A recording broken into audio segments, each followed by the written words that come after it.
Not letting that industry get by without them getting some.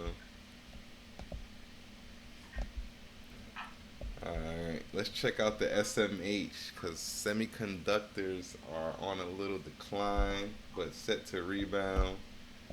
Let's see where we could catch this rebound at. Damn, we had a great chance to catch SMH at 204, bro. It actually went to 200. Damn. That's probably when Nvidia dropped down to like $93 real quick. The whole SMH was down. That was the time to jump in. But another opportunity is going to come. I feel it. So let's pull up this monthly.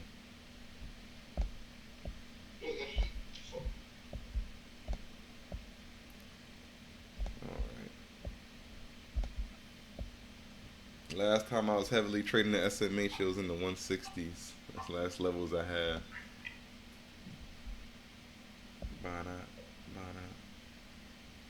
Alright, we're going to say on a monthly scale, this 282 level is going to be a ultimate stop or entry for puts.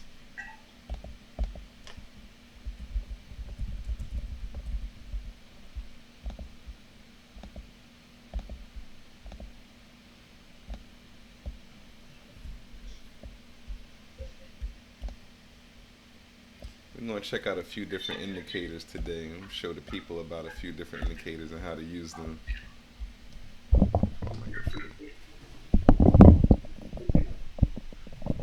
I know it's my microphone so far.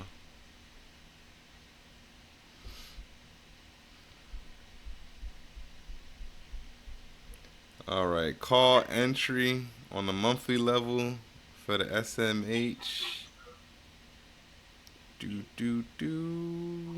We could start jumping in the calls when we get above 231. Let's stretch this out. Stretch it out.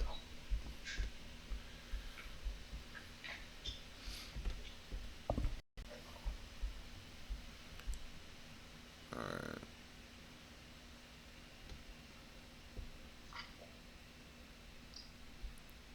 231 is going to be call entry. This is the position I'm going to be looking for. This is going to be the one that pays heavy in the next coming 2-3 years. Holding a position on this. That's why when I get this, I'm looking for a long out call. I'm getting this. I'm gonna look out. I'm looking for a call that's like a 6 months out. And SMH, I gotta see what their premiums look like on those contracts. Let's look at the SMH contracts real quick, because their premiums could be a little expensive. ETF premiums tend to be expensive. When you can start going far out, like you go ahead, look at some far out, look at some far out contracts on SPY. SPY contracts like a year out are expensive as shit. Yeah, sure. Cause it's almost like guaranteed money. Like if this how the SPY moves, if you time your entry properly on the pullback, SPY long contracts probably like insurance contracts. I'll get into a SPY contract if we pull back below 500. If we go right, if we get below 500, get a long SPY contract, you know you're gonna be good. Yeah, I'm trying to put up SPY. I want the SMH. Let's pull up the SMH. Alright, let's see. Still saying SPY. What the fuck? Later, I don't want to update.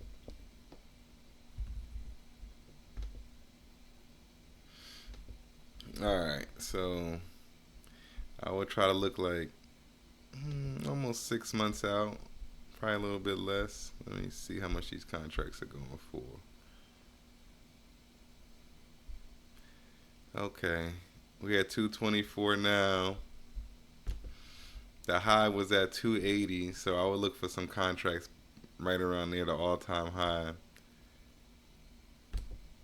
The 280 contracts are 570, 6 months out. It's not too bad, man.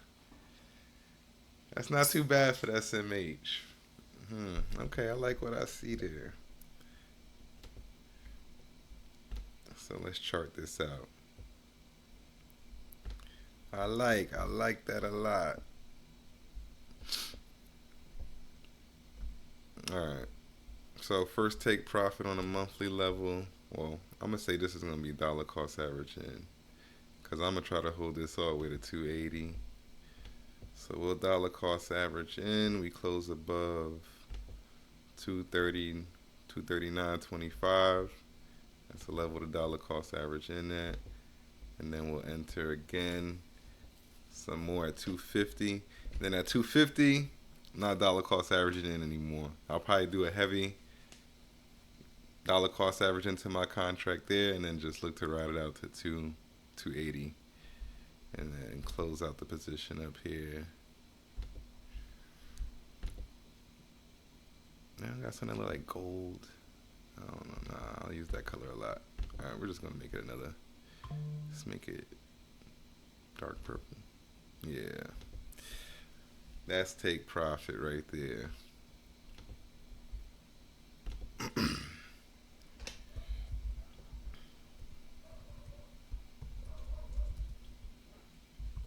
gonna put long call target.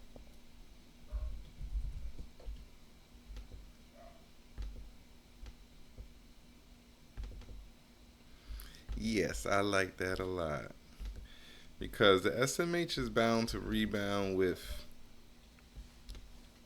post election time. I want to say that's why I say give it about 6 months because we got to give this election time to blow and pass over for people to start seeing who's going to be in office, what kind of policies they're going to be putting in place, and then you'll see institutions get a little more comfortable with their money based on where they're going to put it once they know who's going to be determining or pushing these policies ahead for the next 4 years.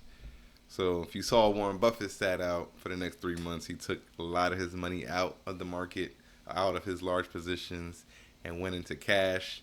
And then he took that cash and he bought treasury bonds. He now owns more treasury bonds than the Federal Reserve. So he is going to. Oh, my battery's running low. He is going to. He used those, and it was important to know that he used those on short-term bonds. It wasn't like 10-year bonds he was buying, so it's not too grim of an outlook. He's just getting these short-term 3-month bonds, park his money somewhere. In the meantime, that's going to gain interest, have zero risk of loss, and let me plug my laptop and sit out this storm. All right, there you go. There you go. Charge is plugged in. So he's going to sit out the storm.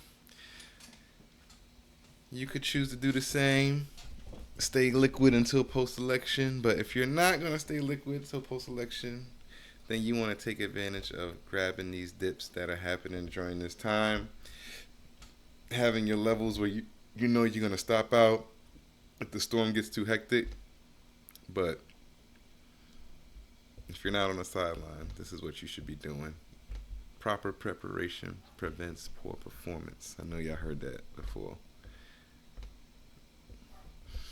All right, so we got to take profit. Now we're going to determine the stop, which is just as important as the take profit, if not more important. Because risk tolerance, risk management is key. And your risk tolerance, you got to know your risk tolerance as well to even know what you should be or shouldn't be trading. Because some things you just shouldn't even touch if you don't have risk tolerance, high risk tolerance. I believe options is one of those things. You should be careful if you don't have high risk tolerance. You can't stomach 20 to 30% losses.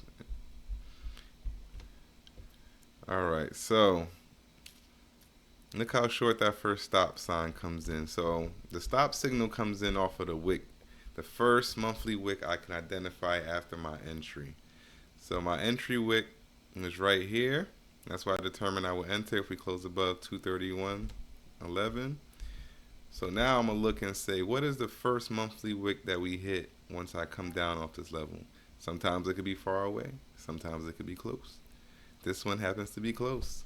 This one lets you know that don't fuck around with this level because it is a monthly level. As you see, when we broke it this month, look what happened. We came all the way down to 200. So I'm not going to mess around with that level myself. I'm going to say this is going to be my stop out. If I enter this position here, it's going to be a short stop here. and then we can always look for re-entry when we get back above and secure. Um, I say a daily close above this level, 231.11. I may enter based off of momentum. I may enter in a day where it closes above it on the hourly. But if you're looking on a macro scale, look for it to close above here on the daily level first before you enter this position. But to stop out, yeah, you get in at 231. Yeah, you expected to hold this position. You got a 6 months contract. You're ready to ride it out. You know, you did all this research and leveling and charting, and then boom, let's say we enter, and a week later it hits a stop, or the day later it hits a stop. Stop out. Take the loss. Cut it right there. It may only seem like a small loss, but that's the whole point. It's supposed to be a small loss. And you want to cut it there because you don't want to mess with this resistance level, I mean, this support level breaking again. It happens quick sometimes. Sometimes it never happens and you never hit your stop and you could trail it up and it never hits and you could keep taking profit or keep letting your contract grow for you or your position. But when it hits that stop, So this is SMH, right? yeah, take that stop.